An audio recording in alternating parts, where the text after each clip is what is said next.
Alright, what's going on, guys? My name is Jeremy. I'm the owner of River Run Hauling. I do non-CDL hotshot out of Arizona, and I just kind of wanted to give you guys another perspective to this whole hotshot thing. Nobody's made any new videos, it seems, in a couple of years, and I just got going through the whole process, and I've ran 5 loads or so in the worst state that everybody says for hotshot, especially non-CDL, but made it work so far, and just kind of wanted to put a video out there of my setup and give guys options and ideas on what to do for themselves, because it's a saturated industry, but you know, everybody needs stuff shipped, and there's new businesses every day that are starting. So I do it with a 2020 Ram 2500 Cummins with the 68 RFE light duty transmission. It's 4-wheel drive, the Longhorn edition, so it's a little bit heavier than I'd like, but it's got rear airbags to help it, and onboard air compressor that I can control from my phone. I think the brand is Air Ride from Firestone. It's their little partner deal or something. But also on board, carry a 80-gallon fuel cell that I just get out at a rest area or pull over on a dirt lot and pump into the tank. But that's pretty much it for the truck. It weighs 85 when I have I think 30 gallons inside the tank. That's pretty much it for the truck. I'll show you the truck. It's windy. I'm sure it's gonna pick up real bad. Inside the truck though, there's a monitor. I have a CTS3 Edge. Truck's not tuned, it's bone stock, has all the emissions still intact. I'm trying to stay local to Arizona, as much freight as I can find, as much as it lets me. But I haven't deleted it yet, so I can go into California if I wanted to or needed to. But they also have weird gross vehicle weight rating laws on their trailers, so may not be able to go in there at all. So that's okay. Arizona's gonna be fine. CTS3 monitor, just as a precaution, if I do go over state lines or if I need it, I have a Motive E-log set up just to be completely compliant, because the last people you want to piss off when you just get going is a DOT officer. Knock on wood. Also have a Cobra L29, I think. CB radio that was gifted to me from a good buddy with a Wilson antenna. That's pretty good. It works. That's pretty much it. Inside the truck, it's got 120,000 miles. Just an old Cummins, or a new old Cummins. We're gonna see if I have to redo all this for the wind or not. But like I said, 80-gallon transfer tank. I haven't filled it up all the way. I don't really want to, because non-CDL weight is my main game, and I have to save every bit that I can. So I usually only 30 or 50 gallons, depending on how heavy my load is. I want to get a plate eventually, but for now, just have a 5th wheel ball. I think it's tuned 5/16. If I am editing this and I'm wrong, I will put the correct one in there. Going over my trailer, 2023 Big Tex 30-footer, 25 plus 5. I got it used from the gentleman that purchased it new.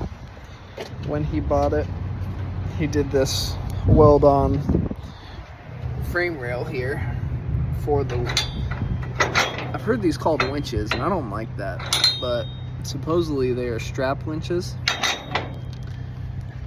He put that on, but I don't like it because I put these on and then these just bolt up to the frame and they're good to go.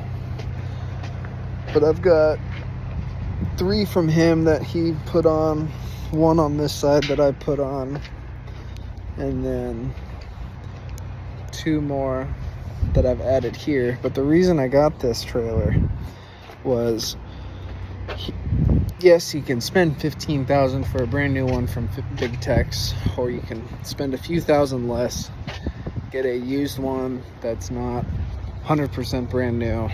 And in this case, the previous owner had put 16 ply tires on it, so it already has those. And at the time, I thought the ratcheting straps were a big deal, and then I learned it's just, you can bolt them on anything.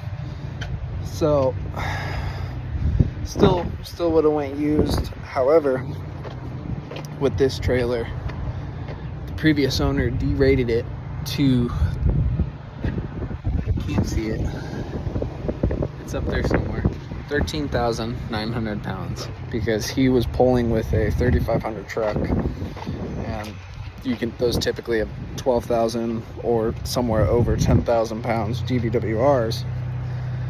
So he could be under 26 with this trailer and still, get the most out of his loads.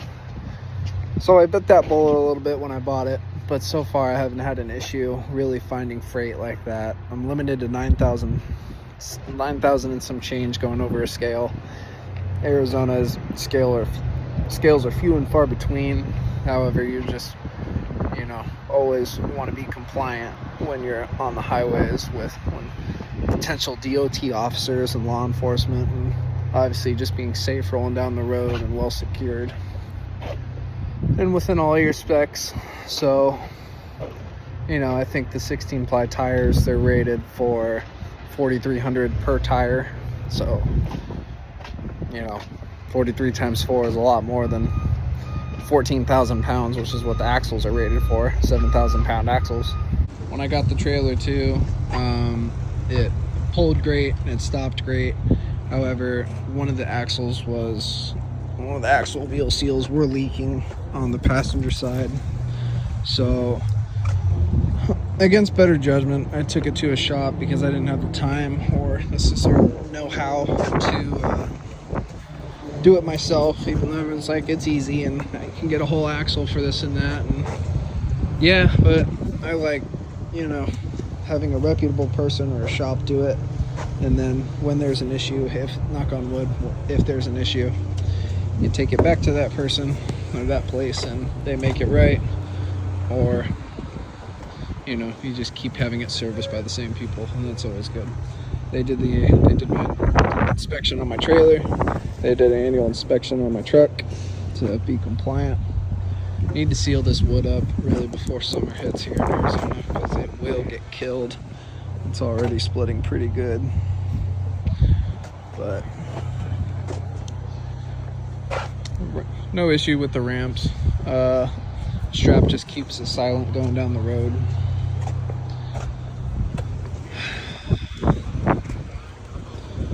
Got a whole bunch of... The spare tire up there, unfortunately, is not a 16 ply, but it is a 10 ply tire that holds air, so it can get me down the road safely to a tire shop to get another 16 ply. But carry a whole bunch of 4-inch straps for those winching rollers, a whole bunch of regular straps that don't have boxing when I absolutely need to. Wheel straps for vehicles, you can kind of lasso them. They're not necessary lasso straps. Oversized banner that I found, and if I ever have an oversized load, I'll have a banner for it. Or these wheel straps. I have a not adequate banner up there. I need to get a better one. Like I said, with the truck, it just runs a pretty sure 2 5/16 ball. I really want to get a fifth wheel plate eventually, but it is what it is for now. Has just a fast lockout. Best away is the brake controller with a defend breakaway system. When the shop serviced the seals, I had them do brakes were surprisingly low on all four corners, so they took care of everything, and I've probably put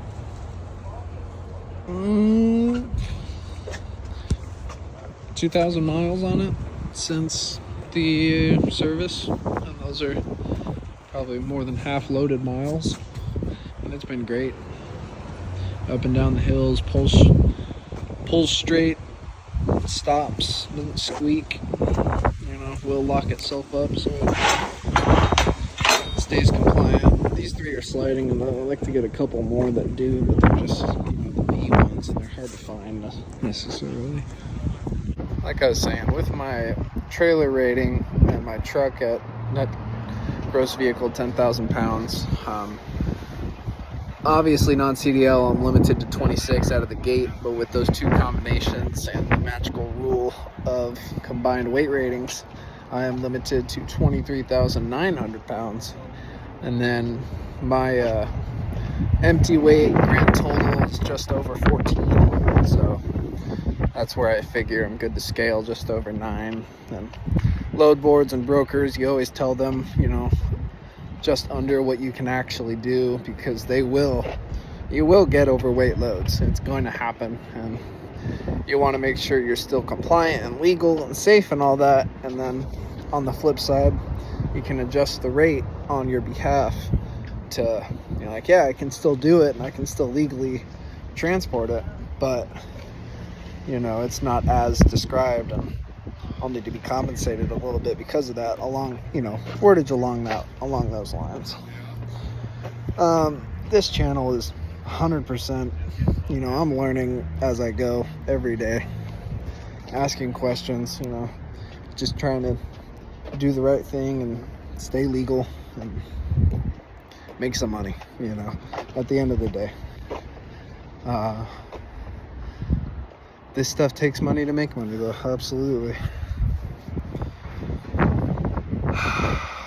But if you, I don't know, I'm sure this is going to be my end clip. If you like this video, you know, like and subscribe. Probably just take you guys along with me as I progress. I'm 5 loads in for hotshotting. I didn't run today. Couldn't really find anything good that didn't want to run to Tucson for $250. Not trying to take cheap freight. So I'll say no. But tomorrow is a better paying one to Yuma that I already have a Raycon for and all the good stuff. So if you've made it this far, I appreciate you watching. If you have any questions or anything I said that may be incorrect or you thought differently, leave a comment, send me a message. Appreciate y'all watching. Take care.